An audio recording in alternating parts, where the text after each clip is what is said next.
नमस्कार. उन्हाळ्यामध्ये जनावरांची काळजी कशी घ्यावी जाणून घेऊया आजच्या व्हिडिओमध्ये. त्याआधी माझ्या चॅनलवरती पहिल्यांदा व्हिजिट देत असाल तर चॅनलला सबस्क्राईब करायला विसरू नका. चला तर तुमचा जास्त वेळ न घेता आपल्या व्हिडिओला सुरुवात करूया.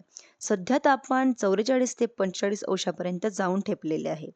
अशा उन्हामध्ये जनावरांची भूक कमी होते, दूध उत्पादन घटते आणि आजार वाढतात.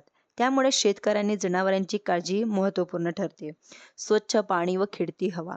उन्हाळ्यात जनावरांना जास्त तहान लागते. दिवसातून 3 ते 4 वेळा पाणी द्यावे आणि पाणी नेहमी स्वच्छ ठेवा. गोठ्यात हवा खेळती ठेवा. म्हणजेच की पंखा, कूलर वापरा.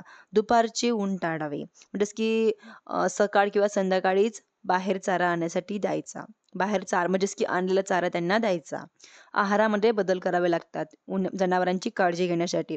हिरवा चारा आणि मिनरल्स. जनावरांनी हिरवा चारा वाढता मिनरल्स मिक्सरचा वापर वाढवा. कोरडा चारा कमी करा आणि आजार टाळा. खालील लक्षणे दिसली तर सावधान बाळगा. म्हणजेच की जास्त धाप लागणे, दूध कमी होणे, भूक कमी होणे, अशक्तपणा दिसणे, तर हे जनावरांची काळजी घेण्याचे लक्षण नाही. तुम्हाला जर हा व्हिडिओ आवडला असेल तर चॅनलला सबस्क्राईब करायला विसरू नका.